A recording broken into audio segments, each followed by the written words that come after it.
নমস্কার বন্ধুরা, daily new creation চ্যানেলে জানাই সবাইকে স্বাগত।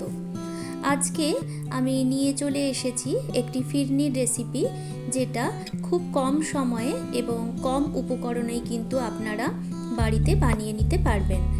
যদি আমার আজকের রেসিপি ভালো লাগে তাহলে অবশ্যই কিন্তু ভিডিওটাকে লাইক, কমেন্ট এবং শেয়ার করতে ভুলবেন না। সাথে আমার চ্যানেলটিকে সাবস্ক্রাইব করে পাশে থাকারও অনুরোধ রাখছি। তাহলে চলুন কিভাবে আমি ফিরনি বানাই সেটাই দেখা যাক। এখানে আমি ফিরনি বানানোর জন্য নিয়ে নিয়েছি গোবিন্দভোগ চাল। গোবিন্দভোগ চাল দিয়ে ফিরনি বানালে কিন্তু খুব সুন্দর টেস্ট হয়। আমি গোবিন্দভোগ চালটাকে প্রথমে খুব ভালো করে ধুয়ে জল ঝরিয়ে নিয়ে শুকনো করে নিয়েছি। তারপরে এটা মিক্সিতে আমি গুঁড়ো করে নেব। তবে কখনোই মিহি গুঁড়ো করবার দরকার নেই, একটু আধ ভাঙা মতন করে গুঁড়ো করে নিলেই কিন্তু চলবে।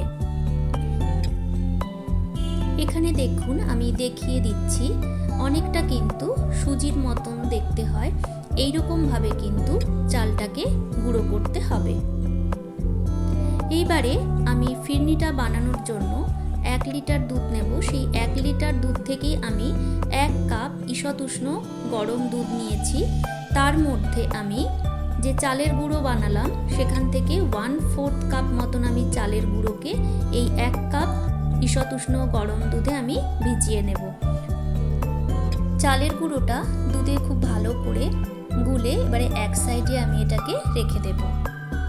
কখনোই ডাইরেক্ট চালের গুঁড়োকে দুধের মধ্যে দিয়ে ফিরনি বানাতে যাবেন না, তাহলে কিন্তু সেটা ডালা ডালা হয়ে যাবে, সেটা খেতে একদমই ভালো লাগবে না। এইবারে আমি এই চালের গুঁড়োটাকে খুব ভালো করে মিক্সড করে আমি এক সাইডে রেখে দেব। আমি 10 মিনিট ধরে গ্যাসে দেখুন 1 লিটার দুধকে ফুটতে বসিয়ে দিয়েছি। একটুখানি ঘন করে নিচ্ছি আগে দুধটাকে। এই 1 লিটার দুধ থেকে আমি 1 কাপ দুধে আমি চালটাকে ভিজিয়ে নিয়েছিলাম। এইবারে দুধ চাল দিতে দিতেই আমি যে দুধে ভেজানো চালের গুঁড়োটা ছিল সেইটাকে এখানে যোগ করে দিচ্ছি। সমস্তটা দেওয়া হয়ে গেলে এইবারে আমি অনবরত এটাকে নেড়ে চেড়ে মিশিয়ে নেব। এই সময় গ্যাসের ফ্লেম কিন্তু অবশ্যই লো মিডিয়ামে থাকবে। এবারে আমি 1 পিঞ্চ এখানে দিয়ে দিচ্ছি স্যাফরন। আমি এখানে কোনো ফুড কালার ইউজ করব না। স্যাফরনটা দিলাম, এতে আমার ফিরনির ফ্লেভারটা খুব সুন্দর হবে, তার সাথে সাথে একটা খুব সুন্দর কালার হবে, যার জন্যই আমি এখানে স্যাফরন ইউজ করেছি। এইবারে খুব ভালো করে স্যাফরনটাকে দেখুন দুধের সঙ্গে গুলিয়ে নিচ্ছি। অনবরত এইভাবে নেড়ে চেড়েই কিন্তু ফিরনিটা আমাদের বানাতে হবে। কখনোই গ্যাসটাকে ছেড়ে যাওয়া যাবে না। ধৈর্য সহকারে এইভাবে কিন্তু নেড়ে চেড়েই আমাদের ফিরনিটা বানিয়ে নিতে হবে। ফিরনি তৈরি করবার সময় যদি গ্যাস ছেড়ে চলে যায় তাহলে কিন্তু আমাদের কড়ার তলাতে এটা লেগে যাওয়ার সম্ভাবনা থাকে। দেখুন, আমি অনবরত নেড়ে চেড়ে রান্না করতে করতে অনেকটাই কিন্তু দুধটা আমার ঘন হয়ে এসেছে। খুব ভালো করে এইভাবে কিন্তু নেড়ে চেড়ে এটাকে দুধটাকে যেমন ঘন করতে হবে, তার সাথে সাথে কিন্তু চালটাকেও আমাদের সেদ্ধ করে নিতে হবে। দেখুন, আরও কিন্তু অনেকটা ঘন হয়ে গেছে, চালটা আমার সেদ্ধ হয়ে গেছে। এই পর্যায়ে আমি দিয়ে দেব এখানে চিনি। আমি এখানে 1/2 কাপ চিনি দিয়েছি 1 লিটার দুধের ফিরনি বানানোর জন্য। ফিরনি সাধারণত একটু হালকা মিষ্টিরই হয়। যদি আপনারা মিষ্টি বেশি পছন্দ করেন তাহলে কিন্তু এই জায়গায় আরও একটু বেশি চিনিও আপনারা দিতে পারেন। চাল সেদ্ধ হয়ে যাবার পরেই কিন্তু চিনিটা দেবেন, নয়তো চালটা ভালোভাবে সেদ্ধ হবে না। চিনি দেওয়ার পরে একটুখানি জলজলে মতন ভাব চলে আসে, সেটাকেও কিন্তু আবার নেড়ে চেড়ে এইভাবে কিন্তু ঘন করে নিতে হবে। দেখুন, আমি চিনি দেওয়ার পরে একটুখানি তরল হয়ে গেছিল, তারপরে আবার সেটাকে এইভাবে নেড়ে চেড়ে আমি কিন্তু ঘন করে নিলাম।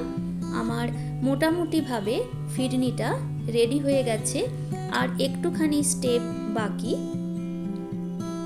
খুব ভালো করে লো মিডিয়ামে রেখে দেখুন আমি পুরো ফিরনিটা কিন্তু তৈরি করছি।